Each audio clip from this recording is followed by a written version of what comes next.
In this example video, we're going to look at preparing our 3 financial statements. So we always start with our income statement. We have to do our financial statements in a particular order because we need the last number from each financial statement in order to complete the next financial statement. So we start with our income statement, and our income statement shows the revenues and the expenses that the company incurred during the period of time.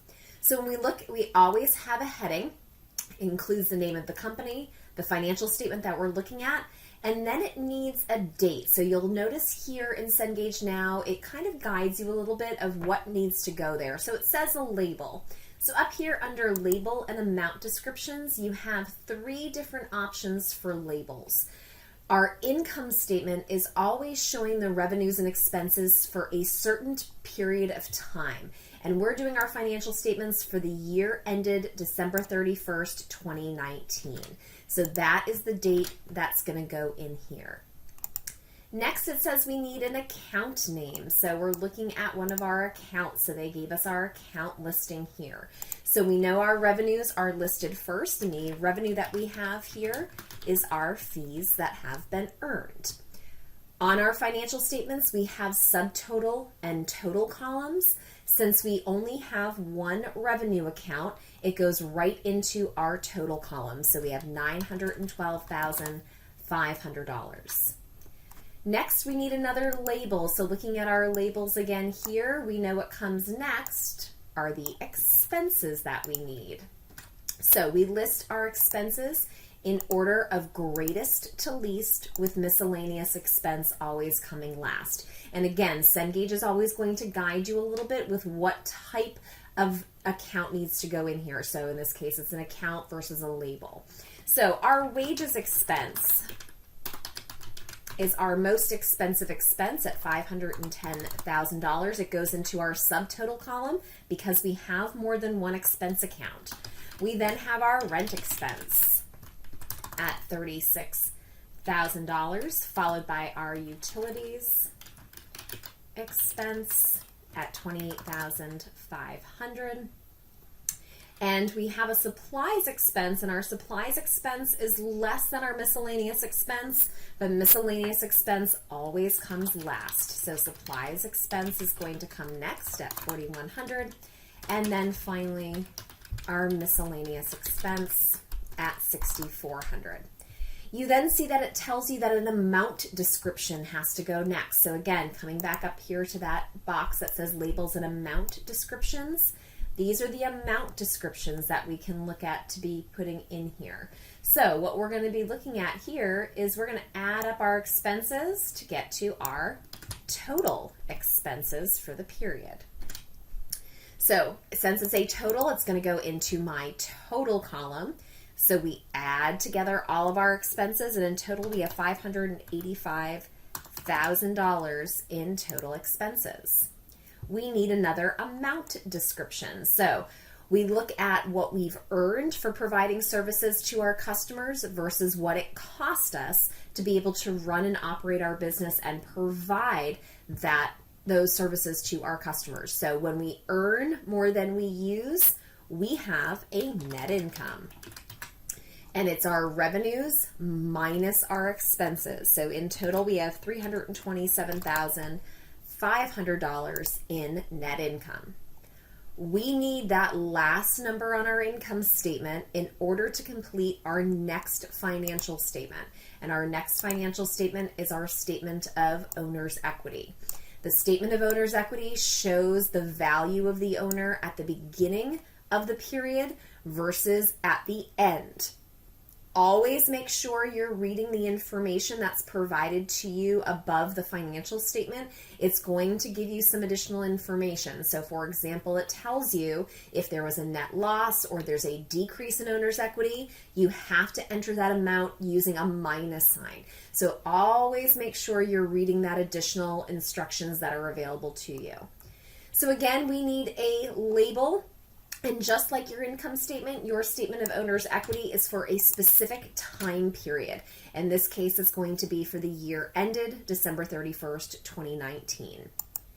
We start with an amount description. So our statement of owner's equity is going to show what our owner was worth at the start of this fiscal year, which is January 1st, versus what our owner is worth at the end of our fiscal year, which is December 31st.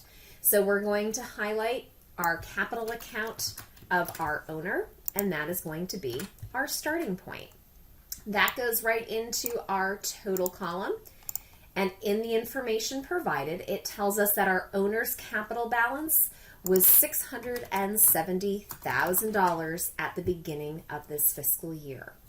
There's only 3 things that can change the value of our owner. That is any additional investments that were made, the net income or net loss from the income statement, and any withdrawals. It doesn't say that the owner invested any type of additional funds into the business during the period. So that means we're going to go to our amount description, and we're going to look at, we had a net income for the year. So we're going to add that net income, and it's going to come right from our income statement. That last line on our income statement gets carried down to our statement of owner's equity. The owner also had withdrawals. So they told us that the owner withdrew $42,000 during the year. So again, coming back to our amount descriptions that we have our withdrawals. When the owner withdraws money from the business, that is decreasing their equity. So we have to put in that minus sign, and they withdrew $42,000 during that period. So another amount description, our positives for the year outweighed the negatives for the year. So that means we have an increase in our owner's equity. And so our net increase in our owner's equity is $285,500. Since it's an increase, we're going to add that to our beginning capital balance in order to get the ending capital balance of our owner at the end of the company's fiscal year. So at the end of the fiscal year, our owner is worth $955,500. We need this last number from our statement of owner's equity in order to complete our last financial statement, which is our balance sheet. And remember, your balance sheet is your accounting equation: assets, liabilities, and equity. For our heading for our balance sheet, when we need to put in the date, remember, your balance sheet is always a snapshot of where those accounts stand as of the last day of the month or year you're looking at it. So it's always as of only one specific date, so December 31st. We need to list our assets. Our assets are listed in order of liquidity, meaning how quickly they can be converted to cash. So cash is always our most liquid asset, followed by accounts receivable, because what we are waiting to receive from our customers is cash for services that we've already provided. Supplies would come next, representing the supplies that we have not yet used in our business. Supplies expense represents how much we've used. Land, some of these long-term assets that we have are always our least liquid, and they are listed last. So under the amount descriptions, again, looking at our amount descriptions, what we're coming up with is the total asset value for our business at the end of December.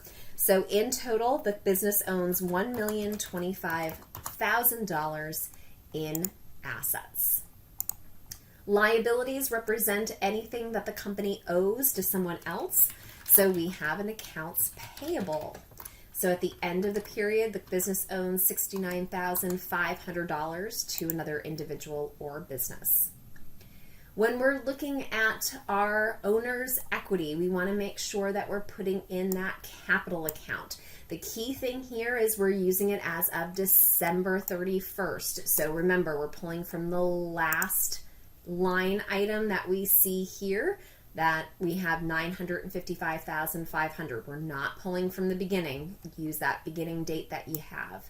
And we just need the account, which is the capital account. We do not have to put in the date because the date is already indicated at the top of our financial statement. We now need to add those two together in order for us to determine our total liabilities and owner's equity. And when we add together our liabilities plus our equity, we get $1,025,000, which matches our total assets, and it balances, which it must do when we're doing our balance sheet.